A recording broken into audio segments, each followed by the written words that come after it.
नमस्कार दोस्तों, स्वागत है आपका यूट्यूब चैनल आरबीएससी जीके पर। देखिए फ्रेंड्स, हमने 5 मॉडल पेपर हैं वो पहले हल कर लिए हैं आरबीएससी और एनसीईआरटी की पुस्तकों पर आधारित। और आज हमारा ये छठा मॉडल पेपर है जो पूरी तरह से एनसीईआरटी और आरबीएससी की पुस्तकों पर आधारित है। तो आप कमेंट करके ज़रूर बताइएगा कि आपको ये मॉडल पेपर है वो कैसा लगा और आपका स्कोर है वो कितना रहा।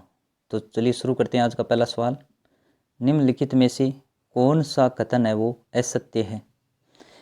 देखिए लिखा हुआ है, जो पृथ्वी को 2 बराबर भागों में बांटती है उसे हम 0 डिग्री अक्षांश रेखा या विषुवत रेखा कहते हैं। उत्तरी अयनांत की तिथि वो होती है 21 जून को और दक्षिणी अयनांत की स्थिति 22 दिसंबर को। सूर्य और पृथ्वी के मध्य न्यूनतम दूरी को अपसौर कहते हैं। देखिए ये कथन है वो गलत हो गया, क्योंकि जो सूर्य और पृथ्वी के मध्य की न्यूनतम दूरी होती है उसे क्या कहा जाता है, उपसौर। और जो अधिकतम दूरी होती है उसे क्या कहा जाता है, अपसौर। तो ये विपरीत दिया हुआ है। देखिए अपसौर होता है 4 जुलाई को और उपसौर की जो तिथि होती है वो होती है 3 जनवरी। तो ये भी फैक्ट ध्यान में रखिएगा, उपसौर 3 जनवरी को और अपसौर है वो 4 जुलाई को। नेक्स्ट है, अंतर्राष्ट्रीय बाल दिवस कब मनाया जाता है। 20 नवंबर, 15 मार्च, 20 अक्टूबर और 15 अगस्त। बताइए इसका सही आंसर क्या हो जाएगा। देखिए अंतर्राष्ट्रीय बाल दिवस है वो मनाया जाता है 20 नवंबर को, यानी सही हो जाएगा ऑप्शन नंबर फर्स्ट। अगला सवाल है, बौद्ध भिक्षुओं हेतु नियमों का संग्रह वो किस में शामिल किया गया है। आपके ऑप्शन हैं विनय पिटक, सुत्त पिटक, अभिधम पिटक और या फिर इनमें से सभी। बताइए इसका सही आंसर है वो क्या हो जाएगा। देखिए विनय पिटक है, इसमें बौद्ध भिक्षुओं हेतु क्या बनाए गए हैं, नियम। तो राइट आंसर तो हो जाएगा ऑप्शन नंबर 1। सुत्त पिटक समझ लेते हैं इसमें क्या है, तो इसमें है शिक्षाएं, बौद्ध भिक्षुओं से संबंधित हैं वो सारी, इसमें शिक्षाएं शामिल की गई हैं। और अभिधम पिटक है, इसमें सांसारिक विषय का ज्ञान है। तो सांसारिक विषय ज्ञान की विषय वस्तु अभिधम पिटक में और शिक्षाएं वो सुत्त पिटक में, और जो नियम बनाए गए हैं बौद्ध भिक्षुओं हेतु वो हैं विनय पिटक में। इसलिए राइट आंसर हो जाएगा ऑप्शन नंबर फर्स्ट।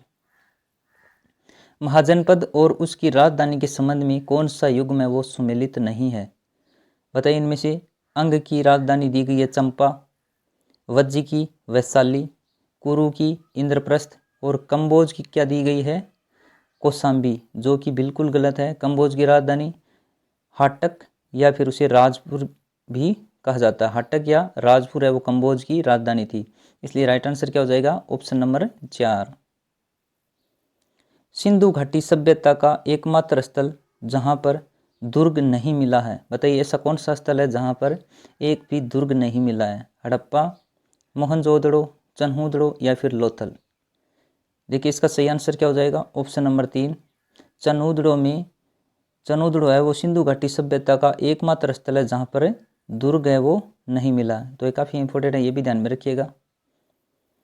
कालीबंगा को सिंधु सभ्यता की तीसरी राजधानी है वो किसने कहा है। दशरथ शर्मा, दयाराम साहनी, अमलानंद घोष और हरविलास शारदा। बताइए इनमें से किसने है वो सिंधु घाटी सभ्यता को तीसरी राजधानी कहा है। कालीबंगा को सिंधु घाटी सभ्यता की तीसरी राजधानी कहा है। और ये क्वेश्चन है वो आरबीएससी सेकंड ग्रेड में एक बार ऐसा कैसा पूछा भी गया है।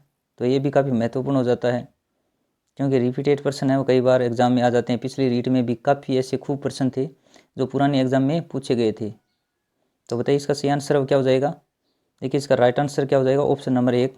दशरथ शर्मा ने कालीबंगा को सिंधु घाटी सभ्यता की क्या कहा है, तीसरी राजधानी। दरबारी कवि रवि कीर्ति है वो किस शासक का दरबारी कवि था। पुलकेशिन द्वितीय, हर्षवर्धन, राजेंद्र प्रथम या फिर विक्रमादित्य। बताइए इनमें से कौन सा है वो ऑप्शन है वो आपको सही लग रहा है। देखिए ये था पुलकेशिन द्वितीय का दरबारी कवि, यानी सही आंसर क्या हो जाएगा ऑप्शन नंबर 1। वेद और उपवेद के संबंध में कौन सा युग्म सुमेलित नहीं है। एक तरफ वेद हैं और एक तरफ उनके उपवेद हैं। जैसे ऋग्वेद का आयुर्वेद, यजुर्वेद का दिया गया है धनुर्वेद, सामवेद का क्या दिया गया है, शिल्पवेद, जो बिल्कुल गलत है। सामवेद का क्या होना चाहिए था, गंधर्व वेद। तो ये भी ध्यान में रखना आपको, इनके वेदों के उपवेद हैं वो ध्यान में रखने। गंधर्व वेद है किसका, सामवेद का। और अथर्ववेद का शिल्पवेद बिल्कुल सही है। फोबोस व डीमोस निम्नलिखित में से किसके उपग्रह हैं? देखिए बुध, मंगल, बृहस्पति और शनि, इनमें से आपको बताना है। ये दो उपग्रह दिए गए हैं, ये इनमें से किस ग्रह के उपग्रह हैं? देखिए बुध का तो कोई भी उपग्रह नहीं है। बुध और शुक्र दो ऐसे ग्रह हैं जिनका एक भी उपग्रह नहीं है। तो ये भी प्रश्न है वो बहुत महत्वपूर्ण है, ध्यान में रखना। बुध और शुक्र का एक भी उपग्रह नहीं है। तो एक कट हो गया। बृहस्पति और शनि और मंगल, इन तीन में से आपको बताना है कि इनमें से किसका है वो फोबोस और डिमोस है वो उपग्रह हैं। देखिए बृहस्पति की बात करें तो इसका हो जाएगा गैनीमेड, और शनि की बात करें तो इसका हो जाएगा टाइटन। और ये फोबोस और डिमोस हैं ये मंगल के, यानी राइट आंसर है ऑप्शन नंबर सेकंड। और बृहस्पति का अगर आपसे पूछ लिया जाए, गैनीमेड दे दिया जाए कि किसका है, तो वो हो जाएगा बृहस्पति का। और शनि का क्या हो जाएगा? टाइटन। तो ये भी दोनों ध्यान रखने हैं, बहुत महत्वपूर्ण है। टाइटन शनि का है, गैनीमेड है वो बृहस्पति का है। एकमात्र ऐसा ग्रह जिसे परिक्रमण से अधिक समय घूर्णन गति में लगता है, और ये एकमात्र ऐसा ग्रह है। बाकी ग्रह क्या करते हैं, इसका विपरीत होता है। लेकिन इसमें ऐसा कौन सा ग्रह है? मंगल ग्रह है, अरुण, बृहस्पति और शुक्र में से आपको बताना है कि कौन सा ऐसा ग्रह है जिसे परिक्रमण से अधिक समय वो घूर्णन गति में लगता है। तो देखिए वो है शुक्र, यानी ऑप्शन नंबर 4 इसका सही आंसर हो जाएगा।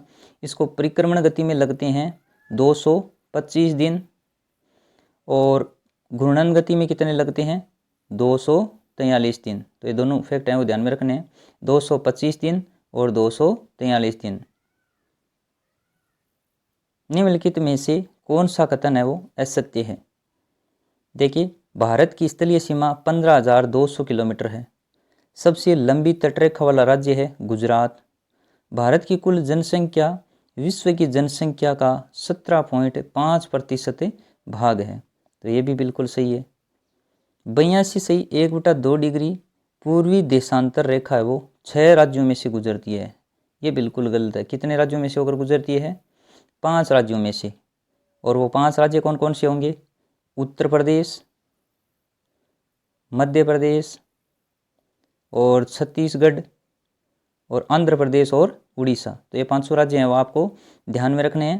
देखिए ये पूर्वी देशांतर रेखा है, ये 5 राज्यों में से गुजरती है, उत्तर प्रदेश, मध्य प्रदेश, छत्तीसगढ़, आंध्र प्रदेश और उड़ीसा। बाकी तीनों फैक्ट हैं वो ऊपर के बिल्कुल सही हैं, इसमें यहाँ पर गलत दिया गया है।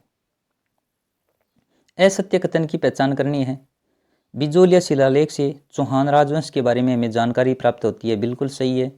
राजस्थान क्षेत्रफल की दृष्टि से भारत के लगभग 10.41% भाग पर फैला है। देखिए ये भी सही है। तो इसमें ये ध्यान रखना आपको कि राजस्थान है वो जनसंख्या की दृष्टि से भारत का कुल कितना प्रतिशत है, और क्षेत्रफल की दृष्टि से पूछा जाए तो वो कितना प्रतिशत है। तो वो दोनों चीज़ें आपको ध्यान में रखनी चाहिए। सर्वाधिक जनसंख्या वाला संभाग है वो जयपुर है, और चंबल नदी खमनौर की पहाड़ियों से निकलती है। ये कथन बिल्कुल असत्य है, क्योंकि खमनौर की पहाड़ियों से कौन सी नदी निकलती है? ये ध्यान में रखना आपको, बनास नदी। और चंबल कहाँ से निकलती है? जानापाव की पहाड़ी से, मध्य प्रदेश। तो ये दोनों फैक्ट आपको ध्यान रखना है। जानापाव की पहाड़ी से चंबल नदी, और खमनौर की पहाड़ी से कौन सी निकलती है? बनास नदी। तो इसका सही आंसर क्या हो जाएगा? Option number 4। राजस्थान एकीकरण में द्वितीय चरण का उपराज प्रमुख है वो किसे बनाया गया था? देखिए कोटा के महाराव भीम सिंह, बहादुर सिंह, गणेश पाल और महाराणा भूपाल सिंह दिए गए हैं। तो बताइए इसका सही आंसर क्या हो जाएगा? ये बनाया गया था उपराज प्रमुख बहादुर सिंह। बूंदी के शासक थे बहादुर सिंह, उनको दूसरे चरण का वो क्या बनाया गया था? उपराज प्रमुख। और राज प्रमुख किसे बनाया गया था? कोटा के महाराव भीम सिंह को क्या बनाया था? राज प्रमुख। तो ये दोनों फैक्ट हैं, ये भी ध्यान में रखने, राज प्रमुख और उपराज प्रमुख। निम्नलिखित में से कौन सा कथन है वो सत्य नहीं है? सत्य और असत्य हैं वो इनमें से आपको पहचान करनी है। देखिए पहला कथन पढ़िए, चंद्रगुप्त ने नंद वंश के घनानंद को पराजित कर मौर्य वंश की स्थापना की थी। तो ये बिल्कुल सही है। चंद्रगुप्त मौर्य ने यूनानी शासक सेल्यूकस निकेटर को वो पराजित भी किया था। चंद्रगुप्त मौर्य के दरबार में एक यूनानी राजदूत मेगस्थनीज आया था। तो क्या ये बिल्कुल सही है? उसके बाद में मौर्यकालीन न्याय व्यवस्था में दीवानी अदालत को क्या कहा जाता था? कंटक शोधन। नहीं, ये बिल्कुल गलत है। मौर्यकालीन न्याय व्यवस्था में दीवानी अदालत को क्या कहा जाता था? धर्मस्थीय, और इसके अध्यक्ष को व्यावहारिक। तो ये कंटक शोधन की जगह क्या कर देना था? धर्मस्थीय। ये नाम आपको ध्यान में रखना है। मौर्य काल में न्याय व्यवस्था में दीवानी अदालत को धर्मस्थीय कहा जाता था, और फौजदारी अदालत होती थी उसे कंटक शोधन कहा जाता था। यानी इसका उल्टा दे दिया, विपरीत हो गया, इसलिए ऑप्शन नंबर 4 इसका सही आंसर माना जाएगा। महात्मा गांधी ने सविनय अवज्ञा आंदोलन की असफलता को स्वीकार करते हुए कांग्रेस की सदस्यता से त्यागपत्र वो कब दिया था? ये आपको बताना है। सन 1932, सन 1931, 1933 और 1938। इन 4 ऑप्शन में से बताइए कि महात्मा गांधी ने सविनय अवज्ञा आंदोलन की असफलता को मानते हुए कांग्रेस की सदस्यता से त्यागपत्र दे दिया था। तो देखिए ये दिया था सन 1933 में। तो सही आंसर क्या हो जाएगा? Option number 3। विश्व जल दिवस है वो कब मनाया जाता है? 22 अप्रैल, 22 मार्च, 22 अगस्त और 22 जुलाई। बताइए कब मनाया जाता है? देखिए मनाया जाता है 22 मार्च को। विश्व जल दिवस कब मनाया जाता है? 22 मार्च को। ये काफ़ी महत्वपूर्ण है, इसको ध्यान में रखना आपको। कौन सा अनुच्छेद नागरिकों को धार्मिक कार्यों के प्रबंध की स्वतंत्रता प्रदान करता है? देखिए काफ़ी महत्वपूर्ण है, अनुच्छेद से संबंधित क्वेश्चन है और इसी तरह पूछे जाएंगे आपसे। या तो अनुच्छेद दे दिया जाएगा इसमें किसका वर्णन है, और या फिर उसमें वर्णित ऊपर की जो विषय वस्तु है वो लिख दी जाएगी और आपसे पूछा जाएगा ये किस अनुच्छेद में दिया गया है। तो देखिए हम पूरे अनुच्छेद है वो देख लेते हैं 25 से 28। 25 में क्या है? धर्म का प्रचार। तो ये ध्यान में रखना है, धर्म का प्रचार के लिए व्यवस्था की स्वतंत्रता होगी। अनुच्छेद 26 में दिया गया है धार्मिक प्रबंध, और हमसे क्या पूछा गया है कि धार्मिक कार्यों के प्रबंध की स्वतंत्रता, तो अनुच्छेद 26 में दी गई है धार्मिक कार्यों के लिए प्रबंध की स्वतंत्रता, इसमें धार्मिक कार्यों के प्रचार की स्वतंत्रता। और अनुच्छेद 27 में जब धार्मिक कार्य है आयोजित किए जा रहे हैं तो उसमें करों का संदाय के लिए यानी कर न देने की स्वतंत्रता भी प्रदान की गई है। तो ये कर से संबंधित हो गया। और अनुच्छेद 28 है वो धार्मिक कार्यों में किसी भी व्यक्ति को उपस्थित होने की स्वतंत्रता है। तो ये अनुच्छेद 28 में वर्णित है। तो ये 25 से 28 है, वो सारे अनुच्छेद आपको याद रखने हैं। कोलकाता, मुंबई और मद्रास में उच्च न्यायालय की स्थापना वो कब की गई थी? बताइए इनमें से कौन सा सही आंसर है? 1866, 1862, 1962 और 1966। देखिए कोलकाता, मुंबई और मद्रास में उच्च न्यायालय की स्थापना की गई थी सन 1862 में। यानी ऑप्शन नंबर 2 है वो हमारा सही आंसर हो जाएगा। और एक बार हमने एक मॉडल पेपर में है वो मुंबई दिल्ली न्यायालय की वो स्थापना वर्ष है वो 1962 बताया था, उसके लिए हम माफ़ी चाहते हैं। इसका सही आंसर क्या हो जाता? 1966। वो मैंने सुधार भी कर दिया था, तो इसमें ध्यान रखिएगा। अगर दिल्ली का पूछा जाए तो करना आपको 1966, और कोलकाता, मुंबई, मद्रास का पूछा जाए तो आपको करना है सन 1862। तो ये दोनों फैक्ट हैं आपको ध्यान में रखने हैं। माझा प्रवास पुस्तक के लेखक इनमें से कौन है? विष्णु भट्ट गोडसे, रोहित भट्ट, सीताराम पांडे और नाना साहेब। देखिए माझा प्रवास नामक पुस्तक है, इसके लेखक हैं विष्णु भट्ट गोडसे। यानी राइट आंसर क्या हो जाएगा? Option number 1। निम्नलिखित में से कौन सा मिलान है वो सही है? इनमें से कौन सा मिलान सही, ये गलत हो गया थोड़ा, नहीं है, ये बताना है। इनमें कौन सा मिलान है वो सही नहीं है, ये बताना है। देखिए इसका सही आंसर वो क्या हो जाएगा? बनारस हिंदू कॉलेज है वो 1791 में, शांति निकेतन सन 1901 में स्थापित की गई है, और प्रार्थना समाज वो 1867 में। लेकिन जो वेद समाज है इसकी स्थापना कब की गई थी? सन 1864 में। तो ये सारी फैक्ट हैं वो ध्यान में रखने हैं। ऑप्शन नंबर 4 इसका सही आंसर हो जाएगा, क्योंकि वेद समाज की स्थापना 1864 में की गई है। निम्नलिखित में से कौन सा ऊर्जा का गैर परंपरागत स्रोत है वो नहीं है? देखिए परंपरागत और गैर परंपरागत स्रोतों को आपको अच्छी तरह से कंठस्थ याद रखने चाहिए। देखिए सौर ऊर्जा है, पवन ऊर्जा, ज्वारीय ऊर्जा और कोयला, ये तीनों बिल्कुल हैं।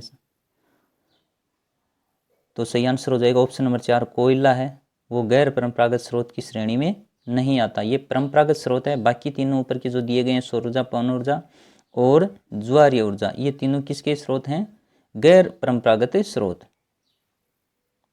भारत में स्थित परमाणु ऊर्जा के संबंध में कौन सा विकल्प है वो सही नहीं दिया गया है। देखिए तारापुर है महाराष्ट्र में है, कल्लपकम तमिलनाडु में, कैगा वो कर्नाटक में। तीनों बिल्कुल सही हैं ऊपर की। नरोरा दिया गया है जो मध्य प्रदेश में नहीं है, कहाँ पर है, यह है उत्तर प्रदेश में। इसलिए सही आंसर क्या हो जाएगा अपना ऑप्शन नंबर 4। भारत में सबसे पहले सूचना प्रौद्योगिकी की घोषणा है वो किस राज्य सरकार ने की थी। देखिए राजस्थान, बेंगलुरु, कर्नाटक और छत्तीसगढ़, इनमें से बताना आपको क्या हो जाएगा सही आंसर ऑप्शन नंबर 3। सबसे पहले वो कर्नाटक ने सूचना प्रौद्योगिकी की क्या की थी, घोषणा की थी। तो ये आपको फैक्ट है वो ध्यान में रखने सारे। नेक्स्ट है हिमालय की कौन सी पर्वत चोटी है वो भारत में स्थित है। देखिए ऑप्शन माउंट एवरेस्ट, मक्कालू, धौलागिरी और कंचनजंगा। बताइए इनमें से कौन सा सही है। देखिए इसका सही आंसर हो जाएगा ऑप्शन नंबर 4। कंचनजंगा है वो भारत में स्थित है, बाकी तीनों कहाँ पर हैं, नेपाल में। तो भारत में स्थित चोटियाँ वो ध्यान में रखने आपको, नेपाल में स्थित हैं बाकी। जैसे ऊंचाई से बात करें तो माउंट एवरेस्ट की कितनी है, इसकी हो जाएगी 8,848। मक्कालू की बात करें तो 8,481 और धौलागिरी है वो कितनी हो जाएगी 8,172 8,172। और अपनी कंचनजंगा की खास तौर पे आपको ध्यान में रखनी है, तो इसकी बताइए कितनी हो जाएगी 8,598। ये आंकड़ा है वो आपको ध्यान में रखना है। कंचनजंगा तो इसमें से हिमालय की कौन सी पर्वत चोटी है जो भारत में स्थित है, तो देखिए वो स्थित है कंचनजंगा। भागीरथी एवं अलकनंदा नदी का संगम है वो किस जगह पर होता है। विष्णु प्रयाग, देव प्रयाग, नंद प्रयाग या फिर इनमें से कोई नहीं। देखिए भागीरथी और अलकनंदा नदी का संगम है होता है देव प्रयाग में, और ये क्वेश्चन हम पहले हल कर चुके हैं एक बार, तो ये काफ़ी इंपॉर्टेंट है, इसको ध्यान में रखिएगा। निम्नलिखित में से असत्य कथन की पहचान कीजिए। सर्वाधिक जनसंख्या वाला राज्य उत्तर प्रदेश, सर्वाधिक लिंगानुपात वाला राज्य केरल, भारत में महिला साक्षरता गलत दी गई है, और सर्वाधिक जनसंख्या घनत्व वाला राज्य बिहार। देखिए भारत में महिला साक्षरता दर वाला है वो गलत है, क्योंकि ये पुरुष साक्षरता दी गई, इसलिए ऑप्शन नंबर 3 हमारा सही आंसर हो जाएगा। किस प्राचीन सभ्यता स्थल से गाय के मुख वाले प्याले, हाथीदांत का कंगा और तांबे के बैल आदि प्राप्त हुए हैं। देखिए ऑप्शन कालीबंगा, गणेश्वर, आहड़ और बैराठ दिए गए हैं। बताइए इसका सही आंसर क्या हो जाएगा। ऑप्शन नंबर फर्स्ट है कालीबंगा है वो इसका सही आंसर हो जाएगा। जहाँ पर क्या क्या मिला देखिए, गाय के मुख वाले प्याले, हाथी के दांत का कंगा आदि, और कालीबंगा से और जूते हुए खेत के साक्ष्य मिले हैं। ये काफ़ी इंपॉर्टेंट है, ये भी बार बार पूछा जाता है, तो ये भी ध्यान में रखिएगा। नेक्स्ट है राजस्थान क्षेत्रफल की दृष्टि से, राजस्थान में क्षेत्रफल की दृष्टि से भारत के लगभग कितने प्रतिशत भाग पर फैला हुआ है। देखिए जनसंख्या का और क्षेत्रफल का मैंने बताया ये बार बार पूछा जाता है, इसको ध्यान में रखना है। तो देखिए अगर क्षेत्रफल की दृष्टि से पूछा जाए तो बताइए इन 4 ऑप्शन में से कौन सा सही है। राइट आंसर क्या हो जाएगा ऑप्शन नंबर फर्स्ट, यानी 10.41% भाग पर फैला हुआ है, तो ये ध्यान में रखना आपको। नेक्स्ट है निम्नलिखित में से कौन सा विकल्प है वो असत्य है। एक तरफ रचनाएं दी गई हैं और दूसरी तरफ उनके लेखक। जैसे सोलती गेट और पग फेरो किसकी हैं, मणि मधुकर की उतरियो है आबो, यह मालचंद तिवाड़ी की। मांझल रात है वो किसकी, लक्ष्मी कुमारी चुंडावत की।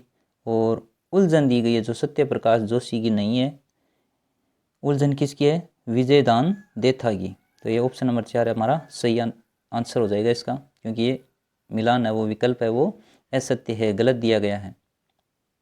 सत्य प्रकाश जोशी की याद रखें तो आप राधा को याद रखिए, काफ़ी इंपॉर्टेंट है ये। कुचामनी ख्याल के प्रवर्तक कौन थे। रूप सी शेखावत, दयाराम, नानूराम और लच्छीराम।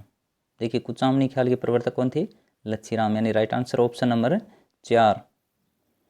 विलियम बेंटिंग ने किस दुर्ग को दुनिया का दूसरा जिब्राल्टर कहा है। बताइए इनमें से, तारागढ़ दुर्ग अजमेर को, मेहरानगढ़ दुर्ग जोधपुर, नाहरगढ़ जयपुर या फिर चित्तौड़गढ़ दुर्ग को। बताइए इन 4 ऑप्शन में से आपको कौन सा सही लग रहा है।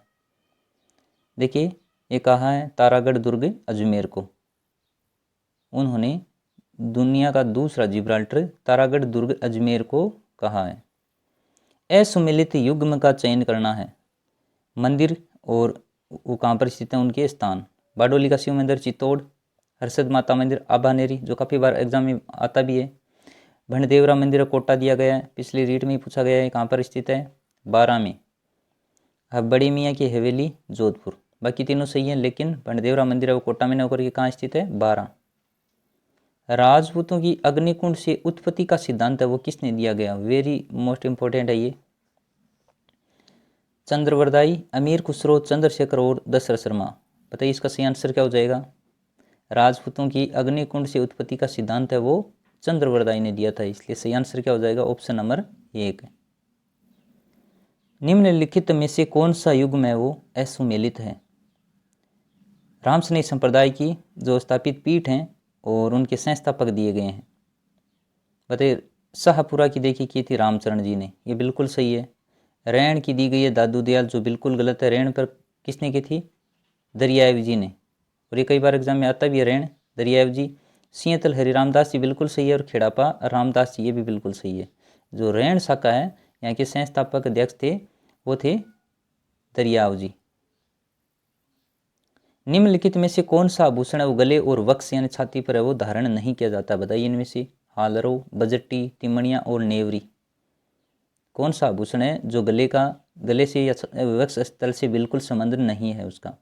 देखिए हालरो, बजटी और तिमणिया ये तीनों हैं गले और वक्स पर धारण किए जाते हैं, लेकिन नेवरी आभूषण है वो तो पैर का है, इसलिए सही आंसर क्या हो जाएगा, ऑप्शन नंबर 4। रातानाड़ा हवाई अड्डा है वो कहाँ पर स्थित है, जयपुर, उदयपुर, जोधपुर और जैसलमेर। बताइए इसका सही आंसर क्या हो जाएगा।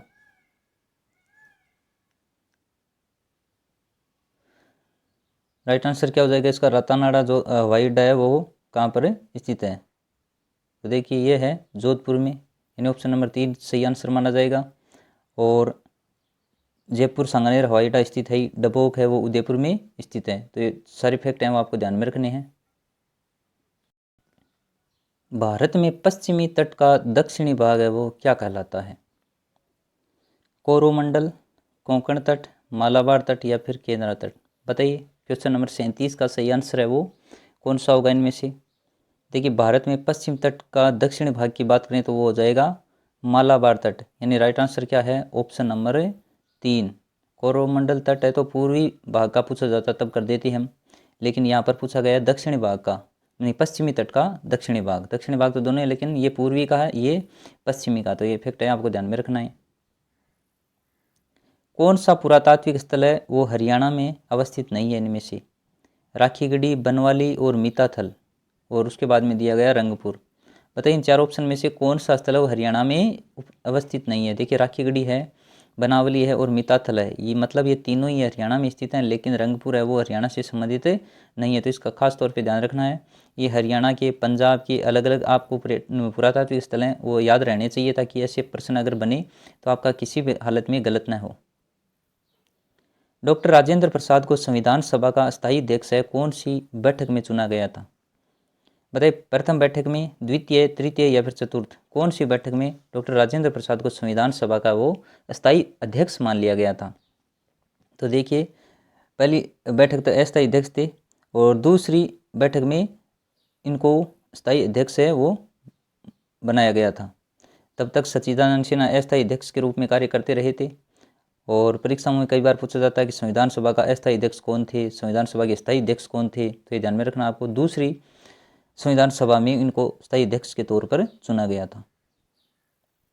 जैन धर्म में कुल कितने तीर्थंकर हुए हैं, 12, 23, 24 या फिर 36।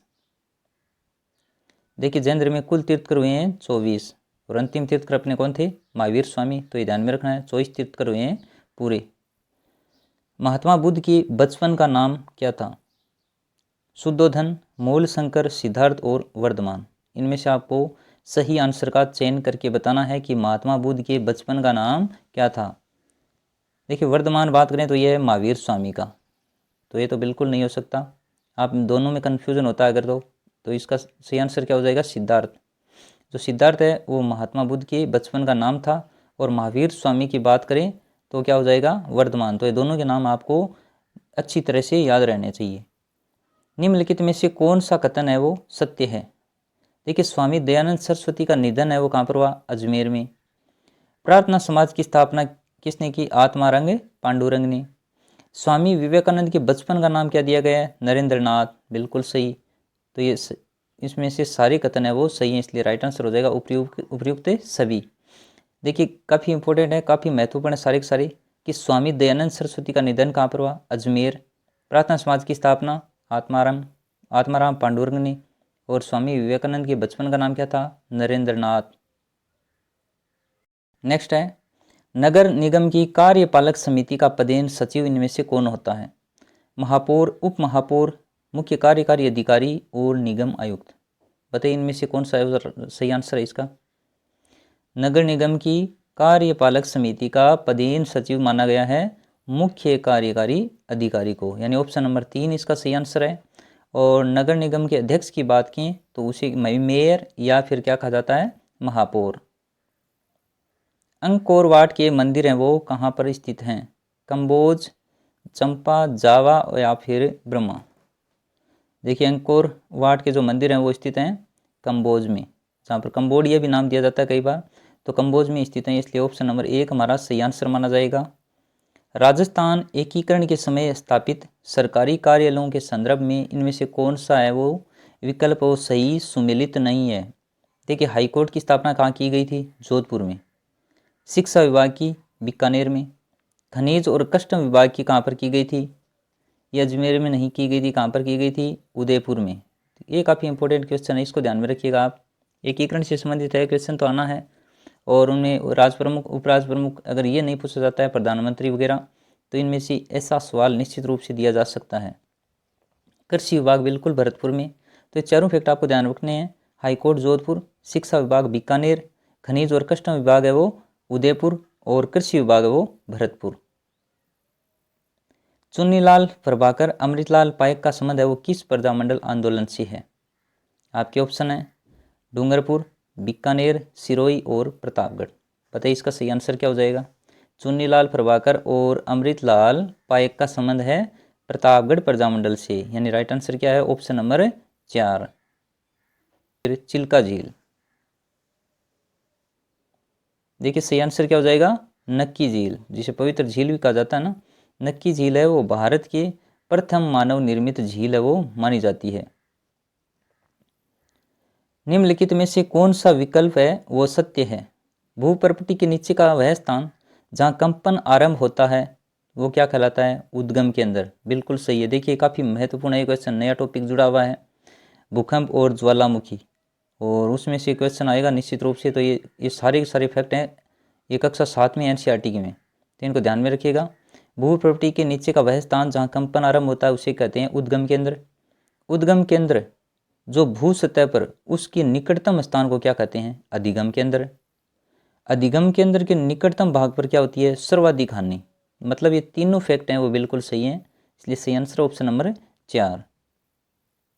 भारत में सबसे बड़ी अपवाह द्रोणी किस नदी की है, बताइए इनमें से किस नदी की भारत में सबसे बड़ी अपवाह द्रोणी, जैसे विश्व में किसकी है, अमेजन नदी की। ये भी ध्यान में रखना है आपको, अमेजन नदी की अपवाह द्रोणी भारत में सबसे बड़ी है। तो वैसे ही भारत में अमेजन की विश्व में, भारत में आपको बतानी है किस नदी की अपवाह द्रोणी सबसे बड़ी है, गंगा, कावेरी, महानदी और कृष्णा।